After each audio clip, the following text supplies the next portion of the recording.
মৌরলা মাছ তো অনেক রকমভাবে রান্না করেছেন, একবার এইভাবে করে দেখুন, কথা দিচ্ছি মুখ ফেরাতে পারবেন। আসসালামু আলাইকুম প্রিয় দর্শক, সবাইকে অনেক অনেক শুভেচ্ছা জানিয়ে শুরু করছি আমার আজকের রেসিপি।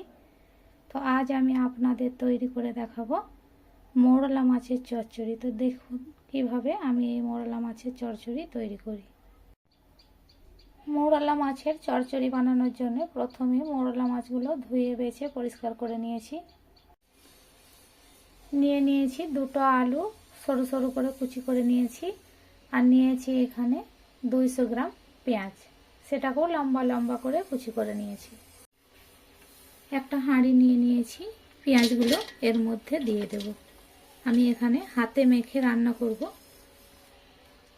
তারপর দিয়ে দিচ্ছি কুচিয়ে রাখা আলু।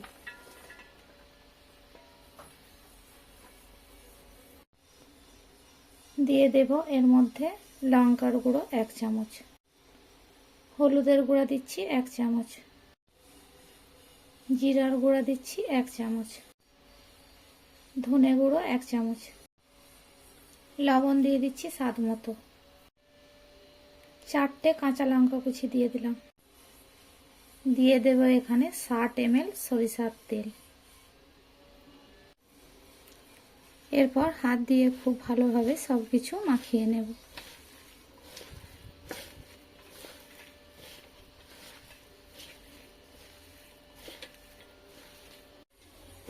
বাড়িতে থাকা এই কয়েকটা উপকরণেই বানিয়ে নিতে পারেন, খুব মজার হয়। এভাবে হাতে মেখে একবার বানিয়ে দেখবেন। মৌরলা মাছের চচ্চড়ি খেতে অসম্ভব মজার হয়। খুব ভালোভাবে সব কিছু মাখিয়ে নিয়েছি।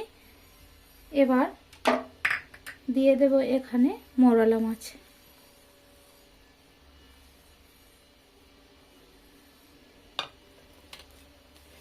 আবারও সব কিছু খুব ভালোভাবে মিশিয়ে নেব।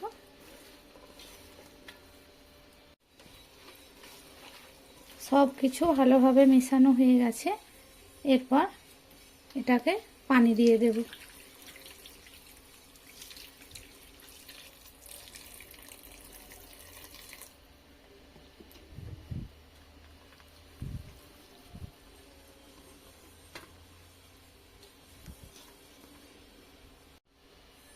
মাছগুলো ডুবে থাকবে সেইভাবে আমি পানি দিয়ে দিয়েছি।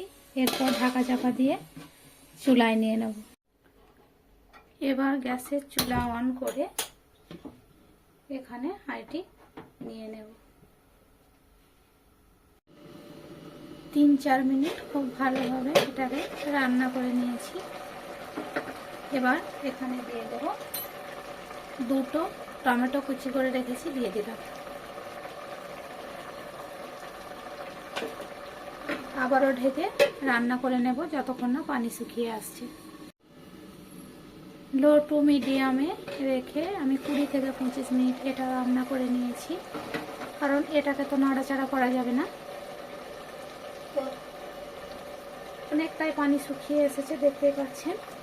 এরপর উপর থেকে আমি 1 মুঠো পরিমাণ ধনেপাতা ছড়িয়ে দিচ্ছি।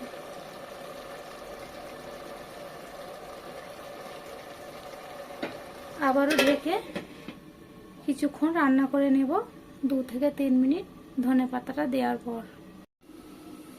লো ফ্লেমে ধনেপাতা দিয়ে আবারও 5 মিনিট রান্না করে নিয়েছি। দেখতেই পাচ্ছেন একদম ঝোল শুকিয়ে গেছে, নিচেটা এবারে ধরা ধরা হয়ে যাবে।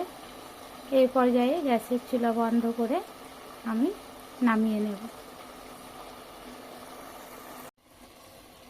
দেখলেন তো কত সহজে এই মৌরলা মাছের চচ্চড়ি তৈরি করে নিলাম। আপনারাও বাড়িতে একবার ট্রাই করবেন। আর আমার রেসিপি আপনাদের কেমন হয়েছে কমেন্টে জানাবেন। রেসিপি যদি ভালো লেগে থাকে চ্যানেলটি সাবস্ক্রাইব করে পাশে থাকার অনুরোধ রইল। দেখা হবে পরের কোনো ভিডিওতে। ততক্ষণ ভালো থাকবেন, সুস্থ থাকবেন। আল্লাহ হাফেজ। এবার আপনাদের পরিবেশন করে দেখাচ্ছি।